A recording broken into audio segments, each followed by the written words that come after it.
Hello everyone and welcome to another video and welcome to the Mazda CX-9, a car that was launched 4 years back but that became a base for the future models because this car had sleek lights, stylish exterior and excellent interiors, and that became a base for the Mazda CX-3 and the CX-9, the CX-30, the Mazda 3, and you name whichever model and it had this design. So in today's video I'm going to be showing you all the interiors, the exteriors, and we'll be going on a short drive in this Mazda CX-9.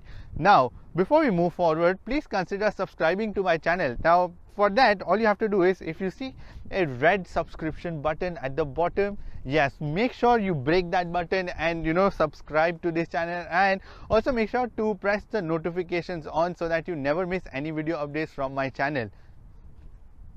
Have you subscribed? Alright, then we'll continue with the review. Well, Mazda's design philosophy started with the Kodo design, which obviously became the base, as I mentioned before, for the other cars. So you get this elegant looking big grille out here, which is a chrome grille with this Mazda logo, which has the 3D effect, and it's also got this glass sort of covering on top of it, and also there is a big chrome surround around that grille, and the slimmer headlights that you see. Again, these headlights are completely LED headlight cluster, and also they have the DRLs, which are again LED, and those DRLs also convert into turn signals. And at the bottom you would find small fog lights. Again, they are LED lights, but they are pretty effective, by the way. And there's this sort of fake trim out here which has nothing to do for aerodynamic purpose or anything. It's just a plastic trim, and there's also a chrome strip which goes from one end to the other side of the bonnet, and then a usually long front nose that you would see. So the particular model that I'm reviewing is the Mazda CX-9 Signature edition, which is the top of the line version, and it's also got the all-wheel drive system. And as a part of this package you get this 20-inch nice and big alloy rims, and you have this side skirtings again, which are to protect the fender from the everyday scratches and stuff. At the bottom also there is another plastic trim which goes on the side profile like a skirting, and there is also a chrome strip on top of it. And these side mirrors are power foldable and they are power adjustable, and they also have blind spot warning system inside them, and they also have this LED turn signal. And then there is also this chrome surround around these windows, and then there are no roof rails. You get smart keyless entry door handles, and there are softer curves and edges that go onto the back. I am also available on Instagram, so you can see on the screen, you can follow my Instagram handle and you can get the behind the scenes of all the shoots and the different places that I take the car to for photos and stuff. So you can get along by following me on that Instagram profile. Now this CX-9 is actually half a meter longer than the CX-5, and it sits a little lower than the CX-5, and it's a little broader than the CX-5. Now in the back you get a mixture of the signature LED tail light cluster along with the halogen bulbs inside them, and then there is also this chrome that goes from one end to the other. There's a Mazda badging, the CX-9 all-wheel drive badging, and the Sky Active badge out here. There's also another chrome strip which is given at the bottom, and there's a dual exhaust tube which is mounted on both the sides, and for weird reasons the fog lights are mounted at the bottom, like very bottom, like couple of lights, and there are reflectors out here and some parking sensors. And when it comes to the visibility is actually all right, but it's a little hampered because of the third row of seat, and you get that just the one lane view from the when the third row seats are upright. So if you just fold down the headrest of the third row seats, then you can get a clear view from your rear view mirror. When it comes to the boot space, you get 230 liters of boot space, which is actually pretty small when you compare it to the competitors. There are also scuff plates out here so you don't damage your bumper, and also you get a spare wheel which is mounted at the bottom. Usually in the other models outside you wouldn't get a spare wheel, but instead you can extend the boot space, but in this region you get it with the spare wheel. And also there are more tying points out here for your shopping bags and stuff, more sideways sort lot of storage. There are also these seat belt holders, so for the third row of seats, so that you can put them so that these seat belts don't come in your way when you're loading or unloading. These seats are foldable in a ratio of 50:50, which is the third row of seat, and when you fold them down, it's actually quite easy, and you just have to pull the lever given at the back side of the seat, and when you fold them down, you get 810 liters of boot space. Now this is like the more usable kind of boot space that you will be using, because compared to the CX-5, this is still a larger boot space. You can also fold down the second row of seat, which is foldable in a ratio of 60:40, but that you can do it from here only. There's a lever provided. I'm just going to fold one seat. I'm not going to go to the other side and fold the other one also. So when you fold both these seats, you can put 1641 liters of boot space, and that is quite all right when you fold down these seats, all of these seats, the second and third row. But the second row of seats are actually a little slanting, so the boot space actually then curves up a little bit. So the best way to describe the Mazda CX-9's interior is the word fancy. Now the fancy is a subjective word, but considering that it's a family car, and then fit and finish and all of that is still an important thing. So on that basis, yeah, it really is a fancy car, and I love the fact that Mazda's priority is to give more cabin space and more practicality, and just not clutter it with some unnecessary stuff inside. Now let me start with the basic material choice. So you get soft touch plastic on the door cards, on the dashboard, and then you get this white, again normal plastic but good quality plastic that you find even at the bottom. There is a black plastic, and then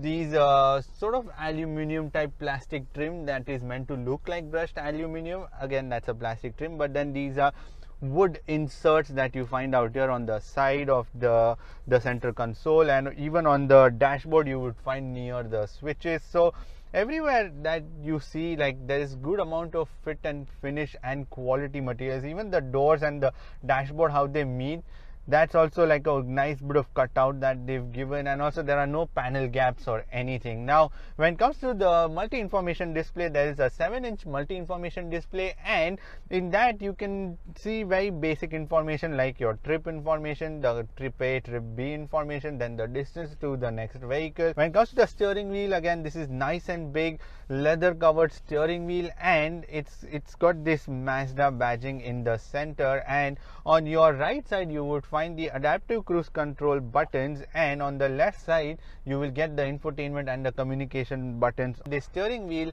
is manually adjustable, tilt and telescopic, so you can just find your angle and then you can lock it in. The air conditioning controls are plain and simple button operated. There's just only issue, and that is that the gear stick is actually right in front of the air conditioning control, so sometimes it can get a little bit fiddly when you are trying to change the buttons, but otherwise it's a very simple to operate. It's a tri-zone air conditioning system, so dual zone for the front driver and the passenger, and the third zone is for the rear passenger. And it's a simple dial for your temperature control. There are buttons for your fan speed, and then you can change the direction of flow of air. There are buttons on both the sides for the ventilated seat option, so these seats are ventilated seats, the driver and the passenger seat. Now when it comes to the infotainment system, this is an 8-inch TFT touchscreen system, and it's based on the Mazda's MZ-D platform. And to be honest, now this platform,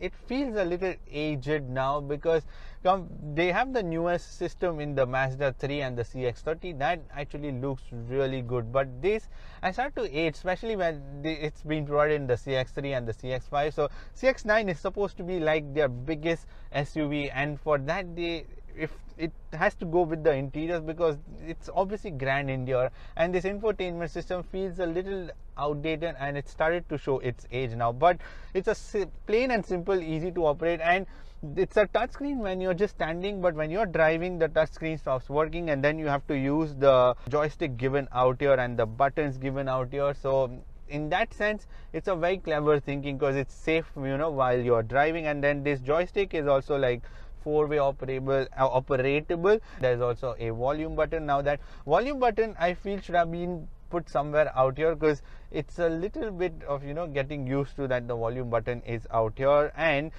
The basic functions are actually quite simple. So you get the application settings. Inside that you will find the Android Auto and the Apple CarPlay and your fuel economy and the vehicle status, and then there is the entertainment control, and then there is the communication. When you're connected to the phone, it will show you the calls and SMS and everything. There's also navigation system. Again, navigation system is an optional upgrade in this one. So there's a memory card, so if you remove that, the navigation system stops working. So you have to put that card back, so then you can have the navigation system. And there's also the finer settings in which you can adjust your display, safety, sound, every tiny detail about the car you can change from that. Now when it comes to the connectivity, you can connect to this system using the Bluetooth, USB. There's also an auxiliary cable, and also there is Android Auto and Apple CarPlay, but it's not the wireless Android Auto and Apple CarPlay, but it's using the wires. Also, when it comes to the connectivity or the charging, you have two USB ports given out here in the center console. There are also two USB ports in the second row of seat, which is in the handrest, which I'll be showing you later on. And also there are two more USB ports for the third row of passenger. And also there is one more 120-watt power socket, which you see out here. When it comes to the music system, you get 12 speaker Bose Music surround sound system, and it sounds actually incredible. There is also a heads up display, and on that you can find a lot of information like your speed, the cruise control, and also the speed limits. And also it shows you the blind spot warning on that heads up display itself, and also that can be customized from the infotainment screen. Now the thing about these buttons, which are for your windows on the driver side, they are a little bit down, so it's a bit of a stretch when you are resting your hand and you want to use those buttons. I feel they should have been a little raised up. When it comes to the storage, you can put half a liter worth of bottle in the door cards, in both the door cards for the driver and the passenger. Some more space on the sides where you can put some more stuff, and then you get this storage underneath the air conditioning controls to put your wallets and phones. There are two cup holders out here. There's also this center storage or the armrest in which you can put, like, again, half a liter worth of bottle, couple of bottles you can put in there, and there you will find the two USB ports and the auxiliary ports, and it's got these two doors out here. And there's also a glove box out here, which is a little small, but it's alright anyways. It's just going to be stored for random things which you are going to forget basically, and then you will realize once you're going to be selling the car. So there is also more storage in the rear door cards. Again, you can put like half a liter worth of bottle in that also, and there are two cup holders in the second row of seat. Well, in terms of the storage, that is pretty much it. And there is also a normal sunroof, but I wish there was a panoramic sunroof on this CX-9. Now when it comes to these seats are white color leather seats. Good luck cleaning them all the time, because you're probably gonna get really dirty. Already this handrest looks a little dusty to me. So so you get these white color with this brown color stitching on it, and these seats are super comfortable. They are leather seats, but oh my god, these seats, they give you some next level of comfort. And especially when you're driving, you actually don't feel any bumps or any problems on the road when you're sitting on these seats. Again, these are ventilated seats, and then they are 8-way electronically adjustable and 2-way lumbar control that you have. And there is also this little bit of extension that you see, so that it gives you more under thigh support. There are more buttons given on the left side of the steering wheel for your camera, to open the boot, for your lane keep assist if you want to switch it on and off, and also the hill descent and ascent control. Now in the back you get these again white leather seats and with the brown stitching, but the seating position on these seats is absolutely fabulous, because it's just bang on the seating position, because usually the second row of seat is a little bit off, where you can't really do much. And even these seats are adjustable, so you can recline them a little bit, and you can get them in front, and you can also see a lot of leg room out here, knee space, and also there is ample of headroom, so even someone about 6 feet will be easily able to squeeze in here. And also the second row of seat is slidable, so you can take it in the front, so you can give extra bit of space for the third row of passenger, or when there is no one, you can just stretch them. And also you can put your legs underneath the seat, and there is a bit of a tunnel out here, but it's not that much. So when you sit in the middle row of seat is a little raised up. So yeah, then I have like this 3-finger space out here, and then someone above 6, yeah, will start brushing their head out here. But these seats, the normal seats, wow, they are just super comfortable. And also you have this again extension like you saw in the front seats, like, you know, to give you that extra bit of support under your thigh. And then again, these door cards are soft touch plastic that you get out here. There are 2 cup holders out here, and also a handrest, although this handrest is a little too low to my comfort. Like, it should have been a little raised up, but otherwise it's fine. And then there is also a small bit of storage out here. So the 2 USB ports are given out here, so you can put your phones and leave them in here and then sort of forget. But the problem is, if there is a passenger out here, then the wires are going to be coming from around them. Now I don't know how that thing will work, but otherwise then there are like 2 USB ports that you have to use, which are given in the center armrest. There are blinders in the back for both the doors, so you get that extra bit of privacy. There is also the air conditioning controls given in the back, and 2 AC vents, so you can switch on the AC and also change the flow of air, and then you can set the temperature and also the fan speed from the control unit given out here. Now let's be honest, you are only going to buy a 7-seater because you probably have the family to use the 3rd row of seat, or probably you are going to have a lot of need of boot space, which is why you're going to be opting for that 3rd row of seat. But I have to mention this, that if you are going to put fully grown adult into this, be ready to hear some rant, because yeah, the space is kind of all right. Like, if I put these seats up, then my knees are literally, you know, scraping the 2nd row of seat, and then there's not much of, you know, room around to, you know, stretch your legs or anything. And 2 people will be really squeezing in here, but it's more for the kids in the back. I'm pretty sure about that. So again, these seats are white leather seats, and do not worry, they don't come with this plastic, but it's just that the plastic hasn't been removed yet. And also there is only a slight bit of headroom out here, so if someone is above 6 feet, yeah, they are probably going to be just sitting like this. So which is why I said be ready for the rant. There are also a couple of cup holders on both the sides, and also there is a bit of a space out here to put your phones and wallets. And the 2 USB ports which I mentioned are on either side, so they are just standard USB ports. And one thing good about the Mazda CX-9 is that all the ports are the standard USB port. Also, the 2nd row of seat can be folded with a button given on the bottom side of the seat, and when these seats are folded, the actual opening to get into the 3rd row of seat is kind of decent, but not too big, so you know, you can come out in and out easily. So let me start off the drive by showing you first the handling, because let's be honest, Mazdas are one of the finest handling cars that you would find, especially when it comes to the SUVs. Now in this, so if you're comparing the CX-9 to the normal SUVs which are there in the segment, it is absolutely brilliant. But when you compare it with the standards of Mazda, it's a little off, but it's not completely off, I would say. So the thing is, the steering wheel is still pretty responsive. It's got that weight to it. It's also very agile, and you know, it would just respond to your command, like, you know, you're well connected to the road surface. And I know that, you know, it wouldn't be sluggish, because usually bigger SUVs, you know, tend to be a little sluggish when you try to turn them around, but in this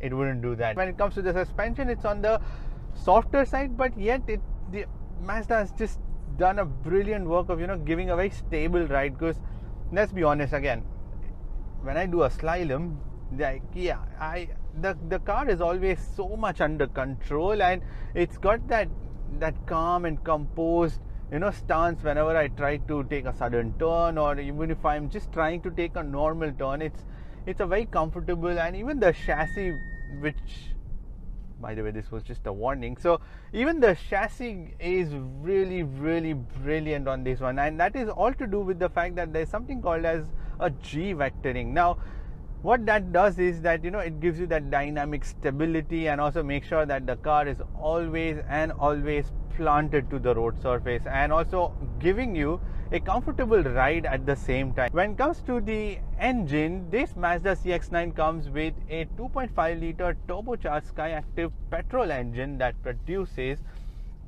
227 brake horsepower and 420 Newton meters of torque. The same engine is provided in the CX-5 also, and it comes on this CX-9 too. The only issue is that this engine sometimes tends to feel a little underpowered, and also when I try to suddenly call for the power, it will take a little while, like half a second or sometimes even 1 second, and then respond to that power demand. But it's still all right, because the best part about this thing is that when you're sitting in it, you actually don't realize that you are like doing well over 100 kilometers or 120, because it's just very easy to get carried away in this, and it tries to be very calm. It's usually done in a very gentle way, so which is why when you look at the speedometer, you are like probably cruising around like 120 by the time you realize. So yeah, that's the best thing about this. It's like cruising on your sofa chair, like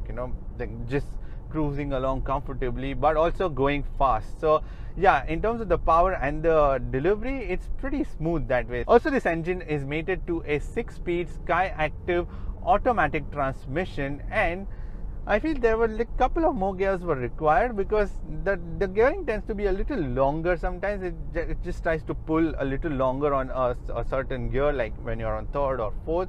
And if there were more gears, it would have been a little calmer, and the engine wouldn't have to rev so hard. But it's still all right, and the engine shifts are also pretty crisp. So there's also a sport mode. Throttle response sharpens up, and also the gear changes are at a higher RPM. When it comes to the NVH level, it's pretty quiet out here. In fact, like I can't really hear much from the engine side, although the engine is trying to be hard and trying to deliver that power, but it's still pretty quiet out here, and you can hear not even a single outside noise, or the air whooshing around the windows or anything, even at higher speeds, nothing as such. So yeah, even on that department, it's pretty amazing. Now when it comes to the brakes on this are 4 ventilated disc brakes, and they perform quite well. And the thing is, the brake pedal is a little spongy, but you get used to the travel, so when the braking action actually takes place. But it's a little soft at the start, but otherwise it's pretty all right. And also when it comes to the safety system, the CX-9 has all the standard safety systems, like the 2 airbags for the driver and the passenger, 2 side airbags again for the driver and the passenger. There are also 2 curtain airbags. When it comes to the other safety systems, there are also child isofix points in both the rear seat, second row of seat, and also there is a 360-degree camera system. Now again, the 360-degree camera system has a little bit of grainy output, and also that is to do with the fact that the screen is a TFT screen, so which is why the output from that is a little grainy. And also the 360 actually works pretty fine, but in darker areas it tends to be a little too dark, and there is a lot of contrast. There are also other safety systems like your lane keep assist, there is lane departure warning, there is traction control system, there is dynamic stability. Now when it comes to the pricing, this particular Mazda CX-9 Signature Edition is priced at 179,500 dirhams. Now when you're in hunt for a 7-seater family SUV, especially a mid-size, then if you haven't considered putting this car, I think you probably started your search quite wrong, because this car definitely has to be in your top 3 searches, or at least you should be putting it, because let's be honest, it's got the fit and finish, it's got the quality, it's got a premiumness to it. Because when you pay so much of money, you expect a lot of cars worth from that, and with this CX-9 you will definitely get that. So there's also an all-wheel drive system, and it's not meant to go off-roading or anything, but it gives you more stability while you're driving, and that for an everyday use is pretty all right. Let's be honest, when you're sitting in there, even though the car has been like 4 years old now, but it still hasn't aged that much, and you know, it's still up there with the competitors. So that is pretty much it for this video. Give this video a thumbs up, and thank you for watching this video. And if you haven't subscribed to my channel, then you can subscribe to my channel by clicking from here, and make sure to press the subscription button and also keep the notifications on. And if you want to watch more videos, then you can click here. I shall see you in the next video. Bye bye and take care.